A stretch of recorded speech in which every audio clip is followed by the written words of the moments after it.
ഇപ്പോൾ ലൈവായിട്ട് നിൽക്കുന്ന ഇൻഡസ്ട്രികൾ ഏതൊക്കെയാണ് എന്ന് ചോദിച്ചു കഴിഞ്ഞാൽ നമുക്കത് അറിയണമെങ്കിൽ കൊച്ചി മെട്രോയുടെ കീഴിൽ കൂടെ ഒന്ന് ഡ്രൈവ് ചെയ്താൽ മതി. അതിൻ്റെ പില്ലേഴ്സ് നോക്കിക്കഴിഞ്ഞാൽ ഏതൊക്കെ ഇൻഡസ്ട്രീസിൻ്റെ അഡ്വർടൈസ്മെൻ്റ് ആണ് റൺ ചെയ്യുന്നത് നോക്കിക്കഴിഞ്ഞാൽ നമുക്ക് മനസ്സിലാവും, ഓക്കെ ഇന്ന ഇൻഡസ്ട്രി നല്ല രീതിയിൽ മൂവ് ചെയ്യുന്നുണ്ട്.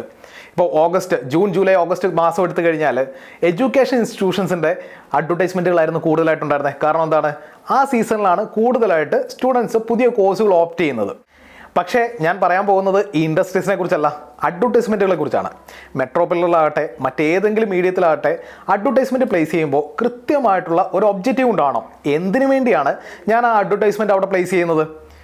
മെട്രോ പില്ലറിൽ പലപ്പോഴും പല അഡ്വർടൈസ്മെൻറ്റുകൾ കാണുമ്പോൾ അതിനകത്ത് കണ്ടൻറ്റുകൾ കുത്തി നിറച്ചുകൊണ്ട് എന്താണ് കമ്പനി, എന്തിനു വേണ്ടിയാണ് അഡ്വർടൈസ് ചെയ്തേക്കുന്നത് എന്നുള്ള കാര്യത്തിലൊന്നും ക്ലാരിറ്റി ഇല്ലാതെയാണ് പലപ്പോഴും ഇത് പ്ലേസ് ചെയ്തിട്ടുണ്ടാവുക. അത് മെട്രോ പില്ലറി മാത്രമല്ല കേട്ടോ, മറ്റു മീഡിയത്തിൽ കണ്ടു കഴിഞ്ഞാലും തോന്നാറുണ്ട്. മെട്രോ പില്ലറി പ്രത്യേകിച്ച് ഡ്രൈവ് ചെയ്ത് പോകുമ്പോഴാണ് നമ്മളിത് കാണുന്നത്. ഡ്രൈവ് ചെയ്ത് പോകുമ്പോൾ ചെറിയ അക്ഷരത്തിൽ ഒട്ടനവധി കണ്ടന്റുകൾ അതിലേക്ക് കയറി കഴിഞ്ഞാൽ എങ്ങനെ ഉണ്ടാവും? നമുക്ക് ബ്രാൻഡ് ഏതാണെന്നോ അവർ കൊടുക്കുന്ന സർവീസ് ഏതാണെന്നോ പോലും മനസ്സിലാകാത്ത അവസ്ഥയുണ്ടാവും.